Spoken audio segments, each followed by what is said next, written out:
Hey team! So in the past few videos, we've been talking about what we do with our electrons in the electron transport chain, or in fermentation if you can't have an electron acceptor. Like, how do you get rid of your electrons, right? Fermentation, the solution to that is making fermentation products. Everything else, it's like you have some sort of oxygenic or anaerobic electron acceptor.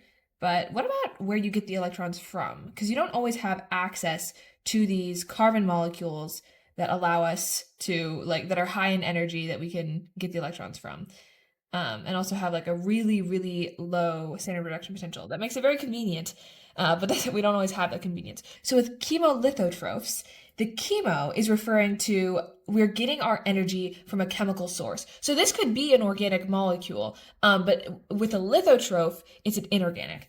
So chemo is opposed to photo, right? Phototrophs get their energy from light. So energy from chemical source. Not like photons.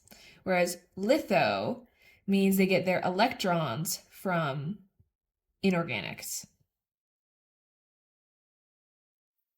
And because we're using an inorganic carbon source, we probably don't have an organic carbon source to make our biomolecules from. So almost all of them do carbon fixation. I'm just going to say C fixation. The only exception to this is if you're a mixotroph. So if you can use organic molecules when they're available, you're a mixotroph. So you can be a chemolithotroph in some conditions, but if there are available organic molecules, you can use them for your carbon. So we get our energy from a chemical source. This is our catabolism. We get our electrons from an inorganic, which can also be for catabolism, but when you do carbon fixation, that's anabolism. You're usually taking in like carbon dioxide, unless you're a mixotroph that can use an organic molecule. So let's look at an example of chemolithotrophy. What's something we can use as an electron source? So let's look at hydrogen. And this is H2, like our gaseous form. Okay, so some hydrogen oxidizers are aerobes and some are anaerobes. This means that some use oxygen as their final electron acceptor and some don't. And the ones that are aerobes, we know that oxygen has a really high standard reduction potential, so that'll release more energy. So aerobes are more likely to fixate carbon. So I'm going to say to be CO2 fixers, because this is more energy to work with, because fixing carbon dioxide requires energy, and if there's more around, you're more likely to be fixing carbon. So some operate with oxygen, some operate without. Some operate as chemoorganotrophs. That's like us, right? We have energy from a chemical source, but our electron donor will be organic, so like glucose.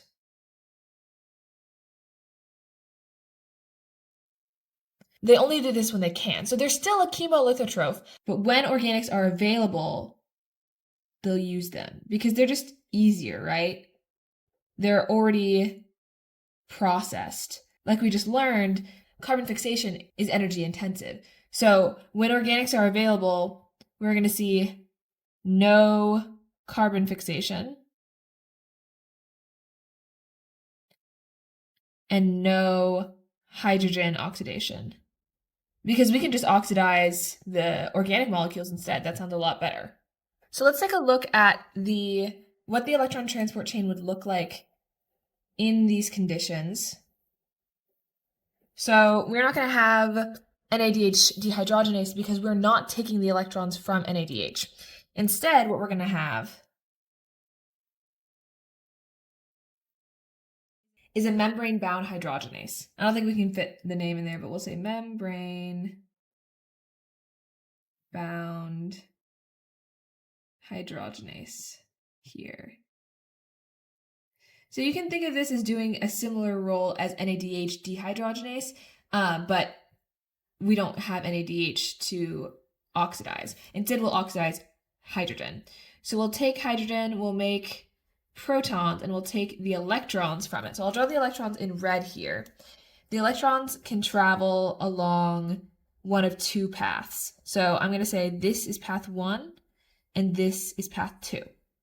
So let's look at path 1 first. Path 1 is our Q loop. We're kind of familiar with this by now. We go from quinone to hydroquinone. So that's transferring electrons and 2 protons. So the electrons will be passed on to kind of similar thing. We got our cytochrome BC complex, BC1.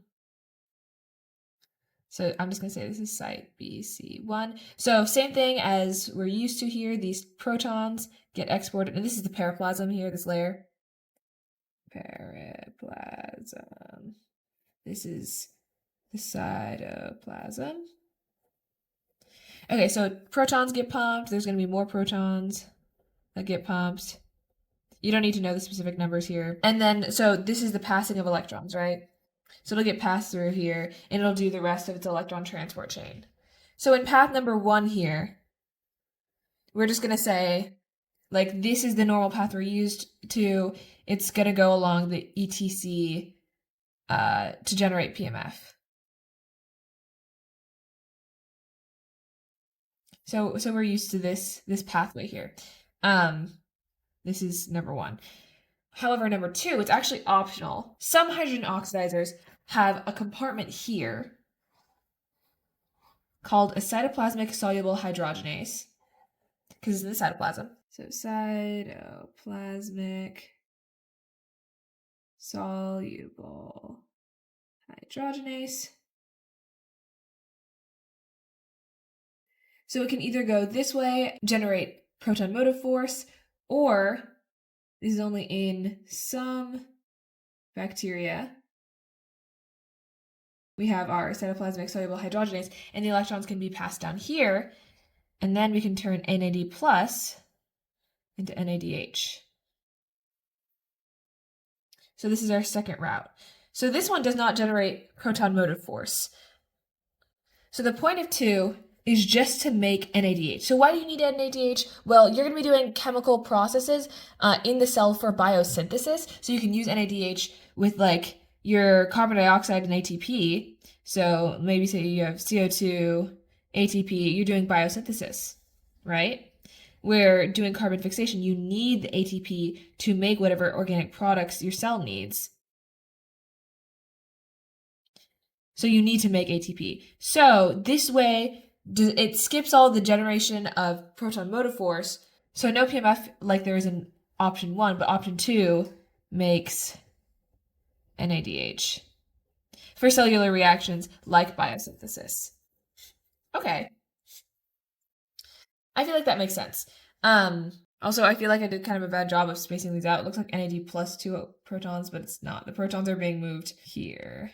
So we're going to get protons from the cytoplasm that we add on to hydroquinone, and then those are going to get exported, and those are going to get exported. But the NAD plus to NADH is separate. And then just because there's a lot of words here, we can highlight cytoplasmic soluble hydrogenase, which is in some bacteria, and you have the membrane bound, which is kind of written horribly. Membrane bound hydrogenase, which takes the electrons from hydrogen. Okay, so that's what hydrogen oxidation looks like. Let's look at another example, which is hydrogen sulfide and elemental sulfur oxidation. So there was this guy, and his name was Winogradsky. We've actually learned about him before. So the Winogradsky experiment that he did with sulfur bacteria, he noticed that bacteria grew in hydrogen sulfide rich water.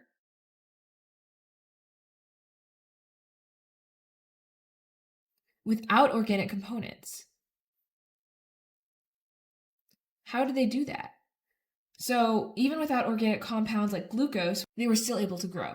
He also noticed that when he gave the bacteria more hydrogen sulfide, more sulfur granules would form.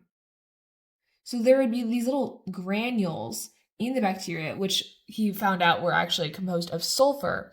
And if you took the hydrogen sulfide away, then the sulfur granules would be depleted. So what's going on here? When there's lots of hydrogen sulfide, it'll store these sulfur granules, but they'll get used up when there's no hydrogen sulfide. This is because oxidizing hydrogen sulfide turns it into sulfur.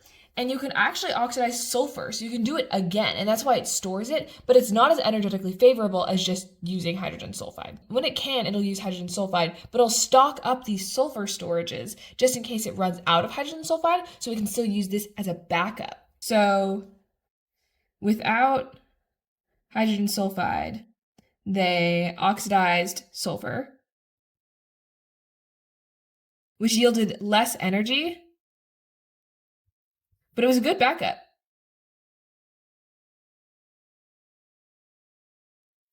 So they didn't have to just die if they didn't have any hydrogen sulfide. But when you oxidize sulfur, it turns into sulfate. So sulfate will make sulfuric acid. That's very acidic. So your bacteria must be tolerant to acid if they're doing this. So here's an example of that reaction going from hydrogen sulfide to sulfate.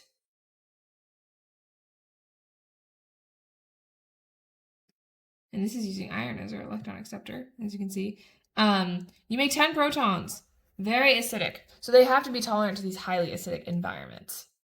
So sulfur oxidation, pretty straightforward. You can use hydrogen sulfide and then store up your sulfur, and if you really need it, you can use that.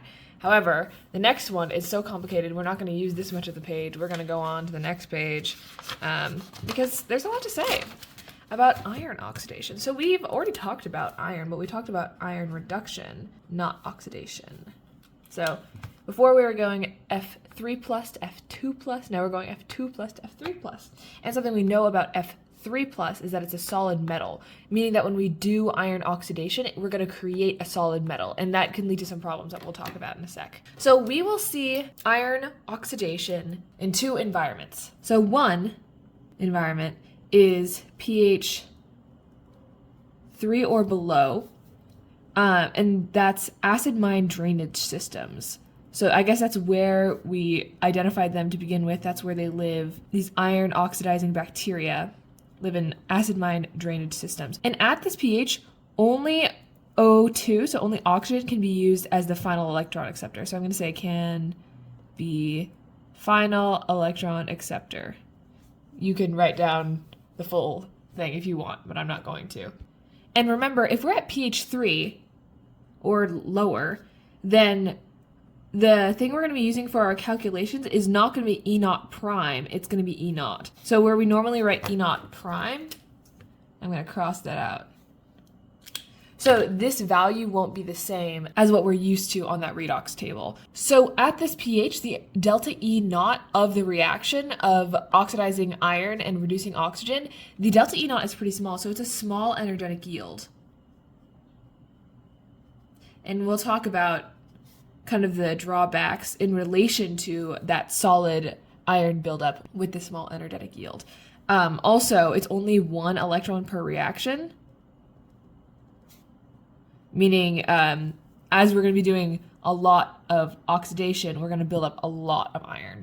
But like I said, wait, we're not there yet. Okay, another option is at pH 7. So this is the one that we're used to. But this one really only happens in micro or anoxic environments. So that means that there's not a lot of oxygen around, right? And that's because whereas the delta E naught was pretty small with a low pH, it's going to be way higher at pH 7. That's just like where the reduction potentials are. So at this higher pH, more basic environment, it's going to be releasing a lot more energy, meaning it's going to be competing with the spontaneous oxidation of iron, which you see as like rust. So this has to compete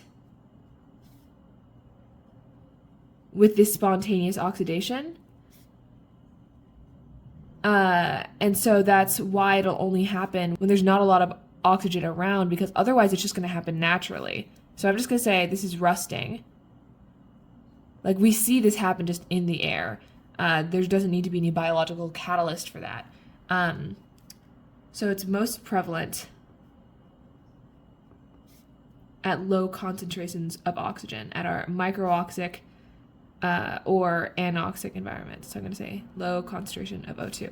So at a super acidic environment, only oxygen can be our electron acceptor. That's the only thing that'll be really like energetically advantageous. But here, oxygen or nitrate can be our final electron acceptor. And that's because of that change in pH. It's just more energetically favorable. So let's talk about what the waste product building up is going to look like. So the creation of iron 3 is going to be like crystalline. And if you're a bacterium and you're making a crystal, you're gonna like surround yourself in a giant block and then you're gonna die because like what are you gonna do after that? So if you're a bacterium, what you're gonna wanna do is you're gonna wanna like push it away basically as you do it. So when we talk about the electron transport chain involved with iron oxidation, because it's a little bit different from, for example, hydrogen oxidation, we'll talk about this complex CYC2.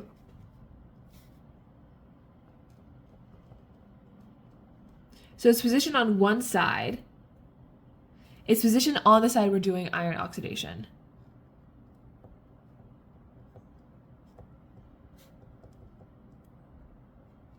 So I'm just going to say of iron 2 to iron 3.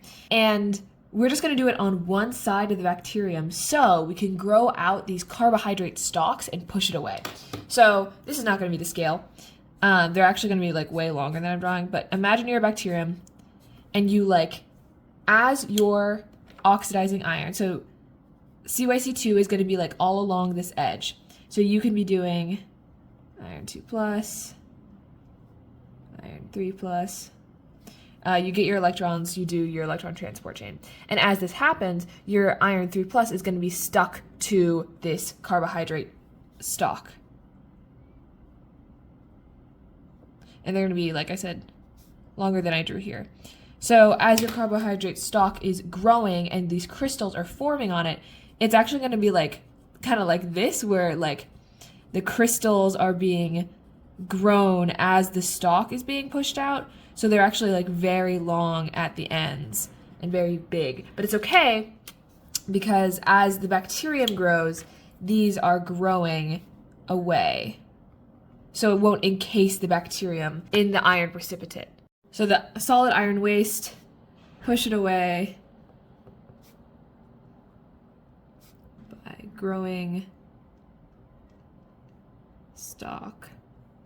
So your carbohydrate stalk will be growing on the same side you're doing iron oxidation. So you're not going to be doing it on all sides because you're going to be going in all directions and you're still going to encase yourself. If you just kind of like push it away in one direction, you're going to be okay. So what does this electron transport chain look like? Because like I said, it's a little different from hydrogen.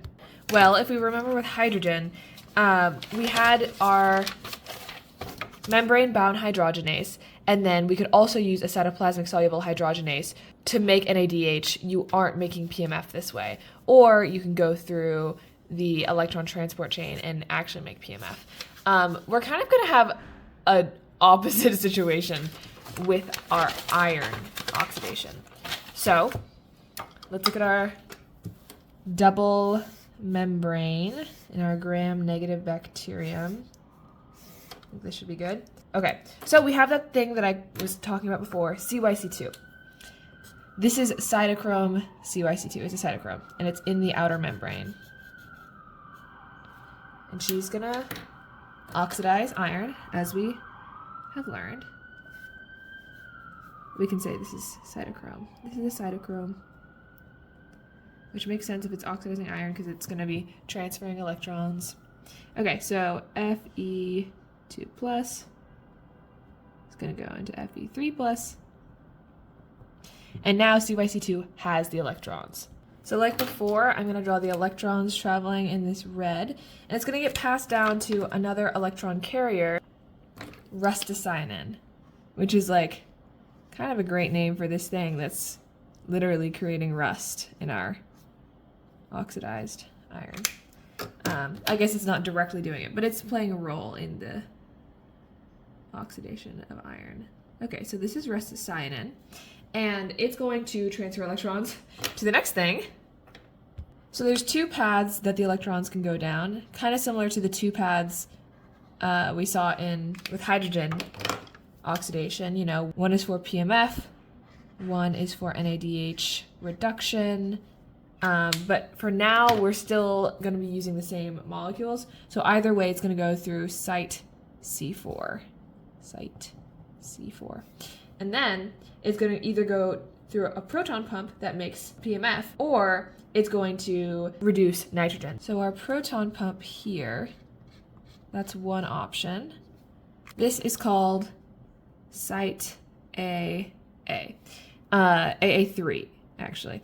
And it does what you would think. So the electrons, if they go down this path, would go through here, and it'll be accepted by oxygen in this example.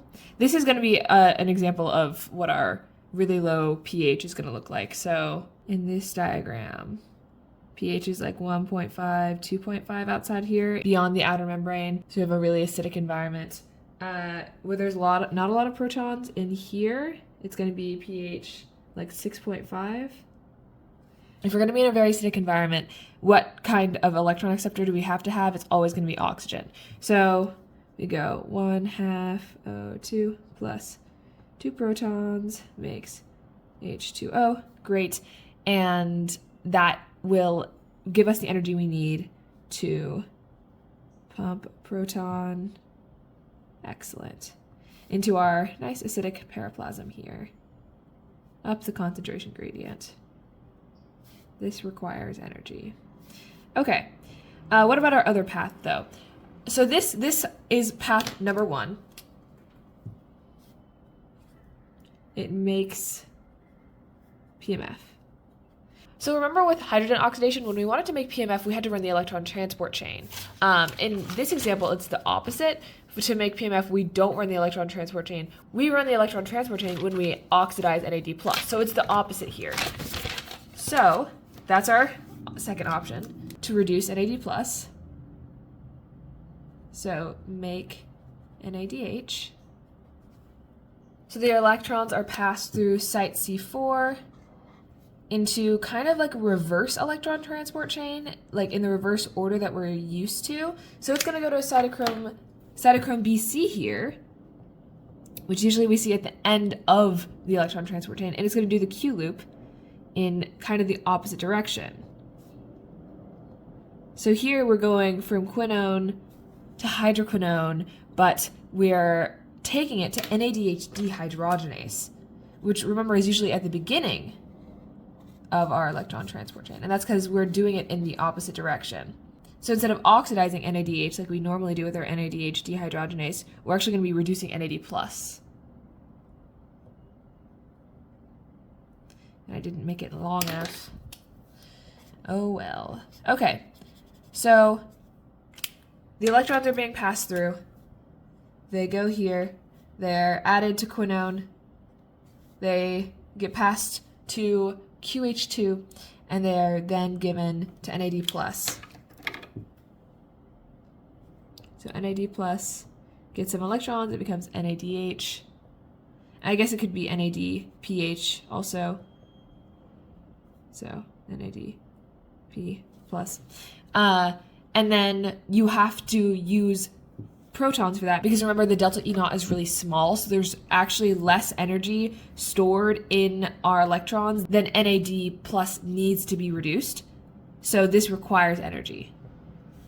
So this is reverse electron transport. So not only is it reverse in the way that it's going in the opposite direction we're used to, like going from cytochrome BC1 in the Q loop to NADH hydrogenase, but it's also reverse in the way that we have to release a proton instead of pumping one and up the gradient. And then, you know, we would have our ATP synthase, like with this proton motive force we build with option 1, we can run ATP synthase and make more ATP. But we're not going to talk about that because you know how that works already. All right, let's do a review, because that's all of the chemolithotropy you have to know about, at least for today. At least for this class. I don't know if you're just watching this for fun. Chemolithotropy. So we get our energy from a chemical source, and we get our electrons from inorganics. Almost all do carbon fixation, but mixotrophs can use organics for carbon. And remember, no matter what, our catabolism, where we get our energy, is going to be from a chemical source. It's just anabolism, how we do biosynthesis, can vary if you are exclusively a chemolithotroph or if you can also be a mixotroph. Okay, so hydrogen as our electron source. Some are aerobes, some are anaerobes. But if you're an aerobe, that delta E naught is going to be greater, so you're more likely to fixate carbon. Some are operating as chemoorganicotrophs when organics are available. Generally, having an energy-rich molecule means that you would want to use it, but you still would like to have a backup so you don't die in case there aren't like nice, beautiful sugars just plenty around. So chemoorganotrophs, if they're using biological carbon, they don't need to make their own carbon molecules. They already have energy-rich carbon molecules they can take apart to use for biosynthesis, and they don't need to do hydrogen oxidation because they get their electrons from their organic molecules. So this is what our electron transport chain looks like. We kind of just reviewed this now when we were comparing it to the iron oxidation, but we either can make proton motive force by sending it through the electron transport chain, or we can make NADH for biosynthesis. This means you don't increase the PMF, but at least you make NADH, which is valuable. You need that. Hydrogen sulfide and sulfur oxidation. This guy, Winogradsky, did this experiment. He found out that, turns out, sulfur bacteria exist. Turns out that bacteria can grow in water with just hydrogen sulfide, no organic compounds. I guess without is important there. And when he fed them more hydrogen sulfide, he saw more of these sulfur granules. But when there was no hydrogen sulfide, the sulfur granules depleted because they were being used up. They were oxidizing sulfur. It had less energy, but it's a good backup. But when they do oxidize sulfur, that makes sulfuric acid, so they have to be tolerant to acid. And this is what that reaction looks like. Okay. And then iron oxidation. This happens in two environments, pH 3 or lower, or pH 7. Both of these are autotrophs.